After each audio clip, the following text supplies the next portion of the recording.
नमस्कार बच्चों, कैसे हैं आप? अपनी सेहत का ध्यान रख रहे हैं? बहुत दिनों के बाद आज दोबारा से आपसे बात हो रही है, क्योंकि एक तो लॉकडाउन चल रहा है, दूसरा गर्मी की छुट्टियां हो रखी हैं और इसीलिए अधिकांश बच्चों ने भी अपनी पुस्तकों को लॉक करके कोने में रख दिया। और हालांकि ये कोई नई बात नहीं है बच्चों, अधिकांश बच्चे ऐसा ही करते हैं। परंतु इसी बात पर मुझे एक छोटी सी कहानी याद आ रही है, जिसे मैं आप लोगों के साथ साझा करना चाहती हूँ। और इस कहानी को आप पूरा सुनिएगा और उसके बाद आप स्वयं विचार कीजिएगा कि क्या वाकई लॉकडाउन में पढ़ाई करनी चाहिए।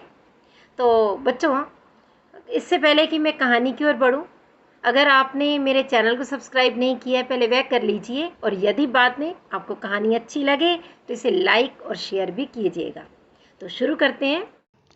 एक बहुत सुंदर गांव था जिसमें अनेक किसान रहते थे। एक वर्ष ऐसा हुआ कि बारिश न होने के कारण गांव में सूखा पड़ा। सभी खेत सूख गए। किसान निराश हो गए, हाथ पर हाथ धरकर प्रार्थना करते रहे, बैठे रहे। लेकिन एक किसान ऐसा भी था जो नियमित रूप से अपने बैल और हल लेकर खेत पर जाता और खेत की जुताई करता और खेत को तैयार करता। उसको ऐसा नियमित रूप से करते हुए देखकर इंद्रदेव वेश बदलकर उसके पास पहुंचे और उससे पूछा, जब बारिश ही नहीं हो रही तो तुम क्या कर रहे हो? खेतों में हल क्यों जोत रहे हो?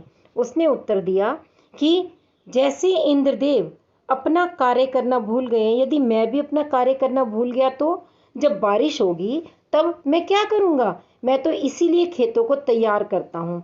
यह देखकर, उसकी बात सुनकर इंद्रदेव को अपनी गलती का एहसास हुआ।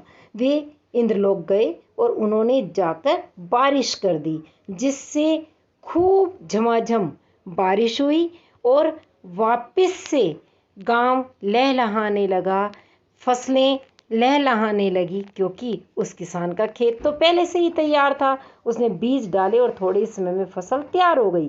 लेकिन जिन्होंने मेहनत नहीं की थी वे केवल पछताते रहे। और बच्चों, यही हाल बच्चों का भी होगा, जो अपनी पुस्तकों को एक तरफ रख करके शांति से बैठ गए कि अब तो पता नहीं परीक्षा होगी भी सही या नहीं, पता नहीं कब हालात सुधरेंगे। तो बच्चों, यही सबसे बड़ी गलती है।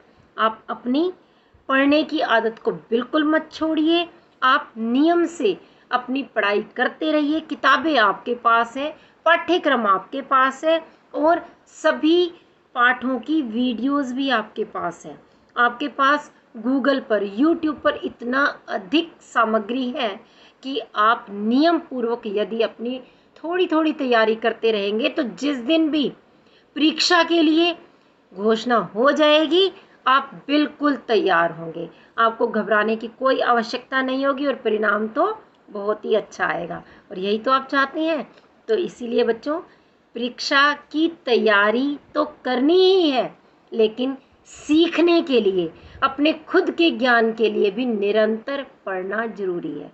तो इसीलिए लॉकडाउन में भी पढ़ना है। पढ़ेंगे ना आप? बहुत अच्छी बात है बच्चों।